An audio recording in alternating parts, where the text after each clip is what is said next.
नमस्कार, बिहार मैटर्स में आपका स्वागत है। आज हम एक ऐसे विषय की गहराई में उतरने वाले हैं जो कुछ लोगों को डराता है, कुछ को उलझाता है, लेकिन सच तो ये है कि हम सब इसे हर रोज जीते हैं। मैं आपका सीनियर एजुकेटर बोल रहा हूं और आज हम इकोनॉमिक्स की नींव रखने वाले हैं। टॉपिक है इंट्रोडक्शन टू इकोनॉमिक्स और यकीन मानिए ये उतना भी मुश्किल नहीं है जितना किताबों में लगता है। हाँ, ये तो है। किताबों में तो बहुत मुश्किल लगता है। असल में ये तो हर इंसान की कहानी है। हर इंसान की कहानी, ये सुनने में दिलचस्प है क्योंकि जब भी हम बीपीएससी, बीएसएससी या बिहार पुलिस जैसी परीक्षाओं की बात करते हैं तो इकोनॉमिक्स एक ऐसे विषय की तरह सामने आता है जिसे रटना पड़ता है। पर आप कह रहे हैं कि ये हमारी कहानी है? बिल्कुल। सोचिए, इकोनॉमिक्स असल में है क्या?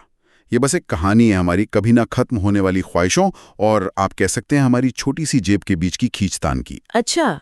वो जो चाहत और हकीकत के बीच का संघर्ष है ना, बस वही अर्थशास्त्र है। और इसी संघर्ष पर देश चलते हैं, सरकारें बनती हैं और इसी पर आपकी परीक्षा के सवाल भी बनते हैं। वाह, मतलब सुबह ये सोचने से लेकर कि आज नाश्ते में क्या बनेगा और रात को ये हिसाब लगाने तक कि महीने के आखिर में कितने पैसे बचे, ये सब इकोनॉमिक्स है। एकदम। और जब आप इसे इस नजरिए से देखेंगे तो कॉन्सेप्ट्स और करंट अफेयर्स पर आधारित सवाल आपको बोझ नहीं लगेंगे।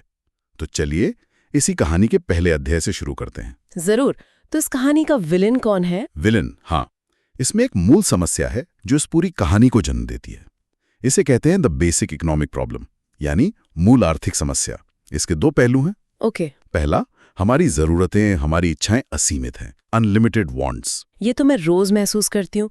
फोन का नया मॉडल आते ही लगता है कि मेरा पुराना फोन अचानक से धीमा हो गया है, जबकि वो कल तक बिल्कुल ठीक था।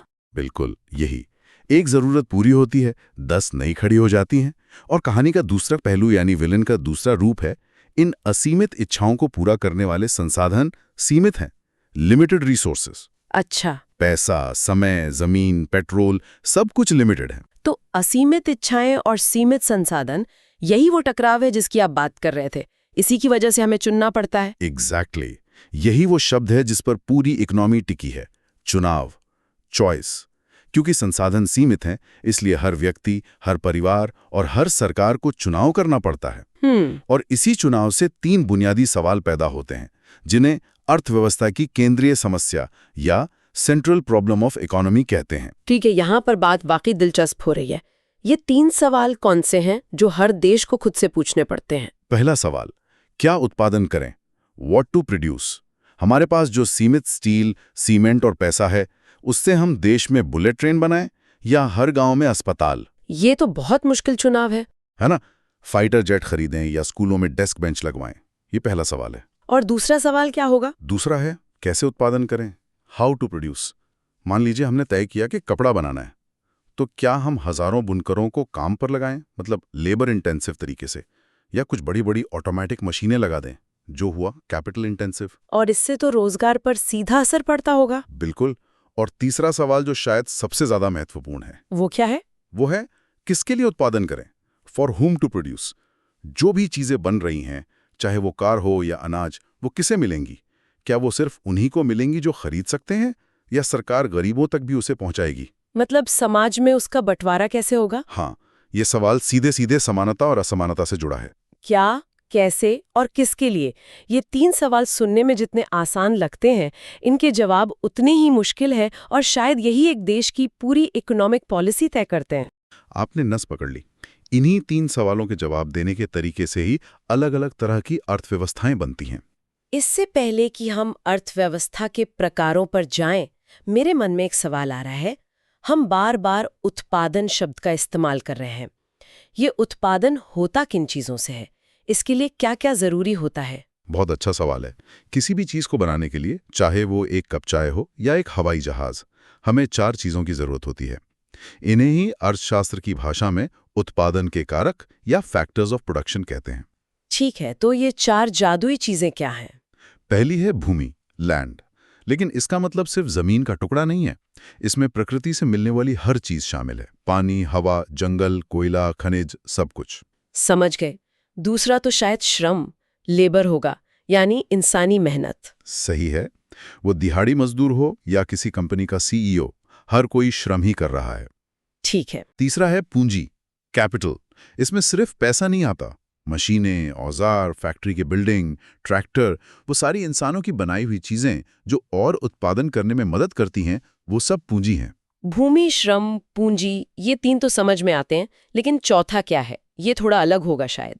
चौथा इन सबसे अलग और शायद सबसे जरूरी है उद्यमिता, एंटरप्रेन्योरशिप। इंतजार, उद्यमिता, ये तो कोई भौतिक चीज नहीं है, ये तो एक सोच है, एक हिम्मत है।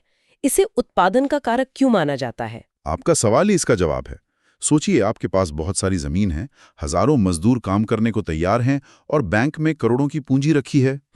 लेकिन अगर कोई ऐसा व्यक्ति नहीं है जो इन तीनों को एक साथ लाए, जो बिजनेस का आइडिया सोचे, जो रिस्क उठाने को तैयार हो, तो क्या वो सारे संसाधन अपने आप कुछ बना लेंगे? नहीं, बिल्कुल नहीं, वो तो सब बेकार पड़े रहेंगे। अच्छा, तो उद्यमी ही वो इंजन है जो इस पूरी गाड़ी को चलाता है।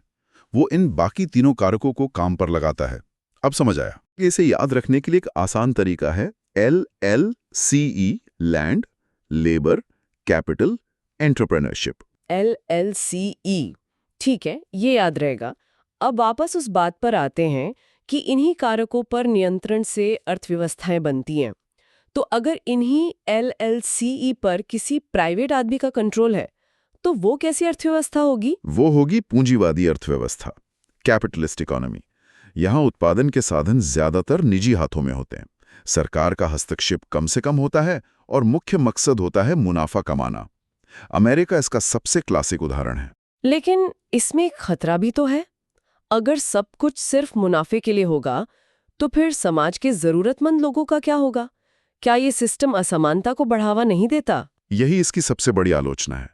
और इसी आलोचना के जवाब में एक दूसरी विचारधारा सामने आई, समाजवादी अर्थव्यवस्था, सोशलिस्ट इकोनॉमी। ये पूंजीवाद के बिल्कुल उलट होगी। हाँ, ठीक उलट। यहाँ उत्पादन के सभी साधनों पर सरकार का नियंत्रण होता है। सरकार ही तय करती है कि क्या बनाना है, कैसे बनाना है और किसे देना है। यहाँ मकसद मुनाफा नहीं, बल्कि समाज कल्याण होता है। पुराना सोवियत संघ, USSR, इसका सबसे बड़ा उदाहरण था। तो एक तरफ है मुनाफे पर आधारित अमेरिका, दूसरी तरफ था समाज कल्याण पर आधारित सोवियत संघ। लेकिन भारत कहाँ खड़ा है? यहाँ तो हमें सरकारी अस्पताल भी दिखते हैं और प्राइवेट अस्पताल भी। बिल्कुल। सरकारी बसें भी चलती हैं और प्राइवेट टैक्सियां भी। और यहीं से जन्म होता है तीसरे प्रकार का, मिश्रित अर्थव्यवस्था, मिक्स्ड इकोनॉमी। ये एक बीच का रास्ता है।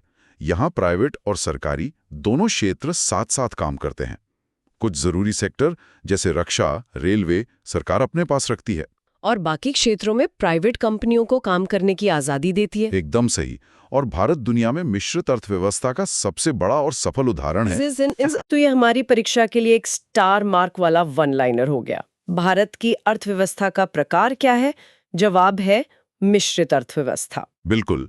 ये सवाल अनगिनत बार पूछा गया है और इसे हमेशा याद रखना चाहिए। ये सिर्फ एक तथ्य नहीं है, ये हमारे देश की आर्थिक सोच को दिखाता है। ठीक है, भारत एक मिश्रित अर्थव्यवस्था है। इसके अलावा भारतीय अर्थव्यवस्था की पहचान क्या है? इसके चरित्र की मुख्य बातें क्या हैं? सबसे पहली और बड़ी पहचान ये है कि हम एक विकासशील अर्थव्यवस्था हैं, एक डेवलपिंग इकोनॉमी। हम अमेरिका या जापान की तरह विकसित नहीं है, पर हम उस रास्ते पर तेजी से आगे बढ़ रहे हैं। और मैं अंदाजा लगा सकती हूँ कि हमारी अर्थव्यवस्था आज भी काफी हद तक कृषि पर निर्भर है, एग्रीकल्चर डिपेंडेंट। आज भी एक बहुत बड़ी आबादी का रोजगार खेती किसानी से ही चलता है। ये सच है। हालांकि तस्वीर का दूसरा पहलू ये है कि हमारा सेवा क्षेत्र, सर्विस सेक्टर, अब हमारी अर्थव्यवस्था का इंजन बन गया है। अच्छा। हाँ, IT, बैंकिंग, टूरिज्म, शिक्षा, स्वास्थ्य, ये वो सेक्टर हैं जो GDP में सबसे ज्यादा योगदान दे रहे हैं। ये एक दिलचस्प विरोधाभास है रोजगार के लिए कृषि पर निर्भरता और कमाई के लिए सेवा क्षेत्र पर। इसके अलावा हमारी बड़ी आबादी, लार्ज पॉपुलेशन, भी तो एक बड़ी विशेषता है। कुछ लोग इसे बोझ मानते हैं, कुछ इसे अवसर। सही कहा। ये एक दो धारी तलवार है। अगर आबादी स्किल्ड हो तो ये डेमोग्राफिक डिविडेंड है, यानी फायदा, और अगर न हो तो ये एक बड़ी चुनौती है। और आय में असमानता, इनकम इनइक्वालिटी। हाँ, वो आखिरी महत्वपूर्ण बिंदु है। हमारे देश में अमीर और गरीब के बीच की खाई बहुत गहरी है, जो कि ज्यादातर विकासशील देशों की एक कड़वी सच्चाई है। अब एक आखिरी बुनियादी कॉन्सेप्ट को समझते हैं, जिसमें छात्र अक्सर उलझाते हैं, व्यष्टि और समष्टि अर्थशास्त्र, यानी माइक्रो और मैक्रो इकोनॉमिक्स। इनके नाम जितने भारी हैं, क्या ये उतने ही मुश्किल है? बिल्कुल नहीं। इन्हें एक बहुत सरल उदाहरण से समझा जा सकता है।